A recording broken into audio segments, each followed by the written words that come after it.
I'm going to be talking to you about time today, but this is not an English lesson about how to tell the time, as I'm sure you can already all do that. Instead, I'm going to tell you about a memory I have from my childhood. And this is about the moment when I learned to tell the time, which for some reason I remember very clearly. I mean, there's lots of my memories from childhood that I have forgotten, but this one I remember very well. I don't remember the exact age that I was, but I do remember I was in primary school, and I also remember many of the children around me, many of the children of my age in my class could tell the time. And I was expected to be able to tell the time as well. But I had been dragging my heels, as we say, and that just means like purposefully going slowly. I'd been dragging my heels. I'd been not wanting to learn how to tell the time. And the reason is rather curious, I think. I felt like I could tell the time if I wanted to. Like I knew enough about it at that age. I mean, it was young. We're talking very young age here. But I felt that I knew enough about it and, how to read the clock. But I also felt like I'd seen a glimpse into the future. And I think this is like a very unusual thing for a child of this age to be able to think about. But I felt like I knew just enough about how to tell the time that I had maybe been looking at a clock or a watch, and I'd noticed, hang on, if I read the time now and then I look at the time later, it feels like time moves very quickly. I remember thinking that, and I also remember feeling that if I don't look at the time, then time lasts forever, sort of. Like the day just feels incredibly long because I don't ever know what time it is. I don't ever know what time I should be waking up, what time I should be eating, what time I should be going to sleep, or anything like that. I just remember somehow knowing that if I learn to tell the time, if I can just glance at the clock and I instantly recognize, oh, it's 2 o'clock, oh, it's 4:30 or something like that. As soon as I've sort of crossed that line into being able to tell the time, things will change forever. That's what it felt like as a child.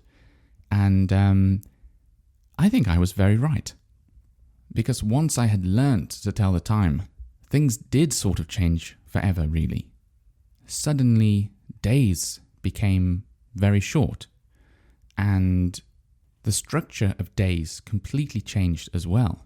Because before, I was entirely unaware of what time it was at any point in the day. You couldn't plan things and say at 2 p.m. we're going out shopping or something like that.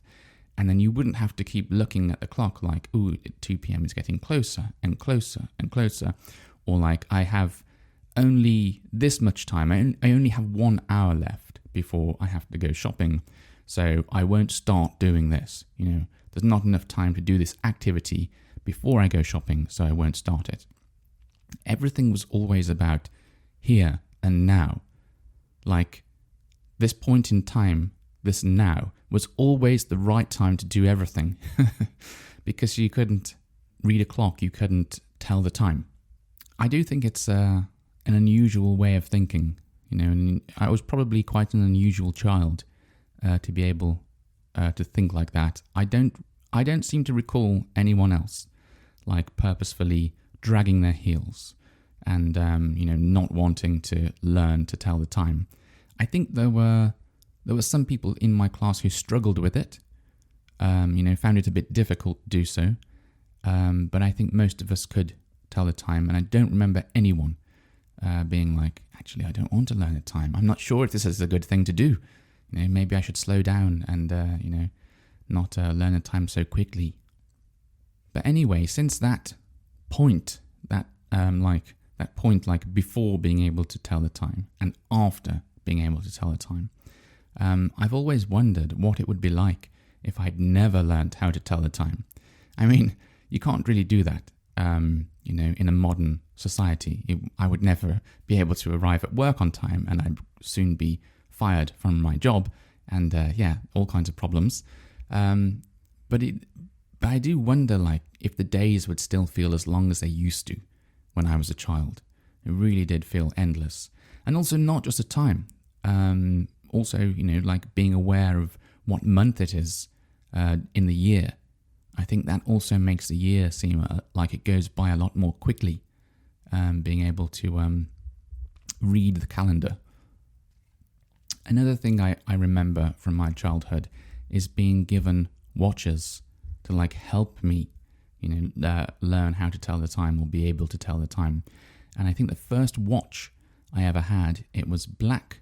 It was an analog watch, not a digital watch, and it had like a black leather strap and a silver case, and it had, I think, maybe the three fingers were all different coloured. I seem to remember there being lots of colour on the face of this watch, and it had all of the hours written on there, the numbers, so 1, 2, 3, 4, 5, all the way to 11. I can't tell the time now, all the way to 12. And it then had like extra numbers on there. So it had like 5, 10, 15, 20, 25, 30, and so on. And I remember when I had that watch, I remember wearing it maybe every day when I could remember to wear it. But I remember not, like, sort of being able to tell the time, but it wasn't, like, time wasn't such a big focus in my life back then. So I'd wear this watch. I think I used to enjoy wearing it. It was, like, fun to wear. But yeah, I don't think I was, like, checking it a lot and thinking, like, oh, what time of the day is it? And, when's playtime or something like that? When's dinner time?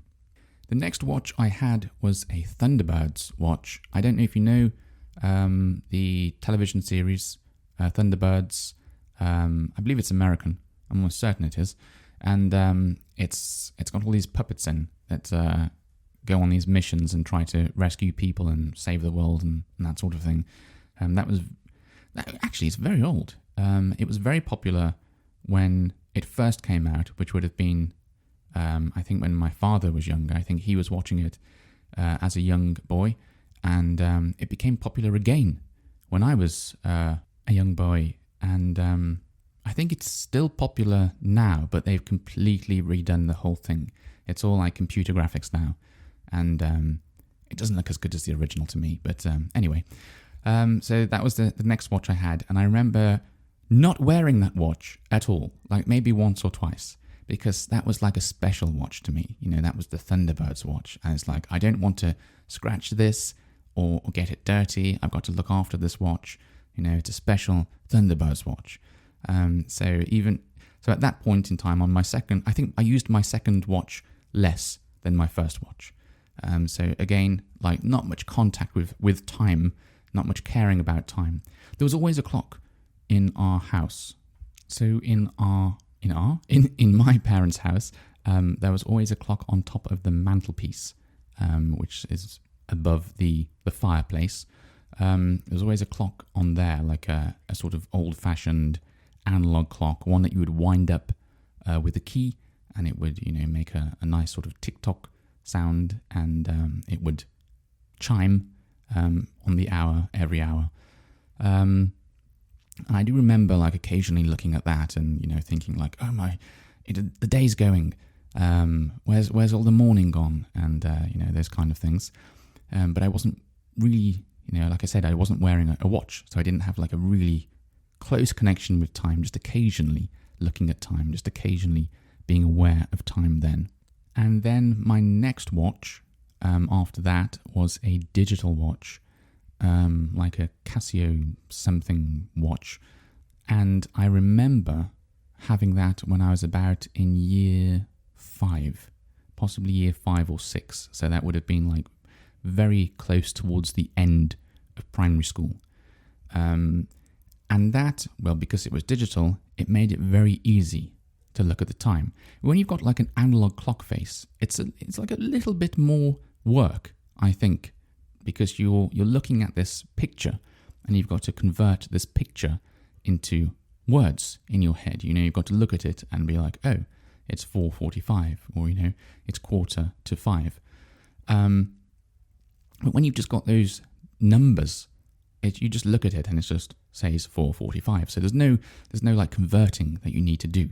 So I found it a lot easier to tell the time using this watch, and I think because of that, I became a lot more aware of the time, and I think I started to develop a habit of checking the time, and like, I don't know, being out in the playground and playing, because we'd have like a break to go and play, and some children would play football, some children would play on stilts, if you know what those are, like some big wooden poles that you can sort of jump on, well, walk on them, so you hold them and walk on them, and then some children were playing hopscotch, which is like some game where you jump on, you got this chalk on the playground and numbers on, and I don't know, the girls used to play that. I don't actually know how you play it. And then some children were just doing their own thing, and that was usually me. I was one of the ones doing their own thing, and just like, I don't know, thinking about things in my head, imagining things and stuff like that, or just hanging around with a small group of friends. Anyway, I remember checking the time a lot at that point in time because of that watch, because of that switch to a digital watch. And I remember looking at it thinking like, I've only got like 10 minutes left before I have to start the next lesson. And I think that was it. That was the point at which time, I became like very connected to time. And since then, it's never gone away really. Since that point in time, I've always been very much aware of the clock, of what hour it is, of what minute it is, of what I need to do next, of what I should have done and when I should have done it by, and all of those kind of things. But I'm not entirely sure that is the best way to be. I think it's good to have some knowledge of the time, but I don't think it's healthy to be too connected to the time and be too aware of the time.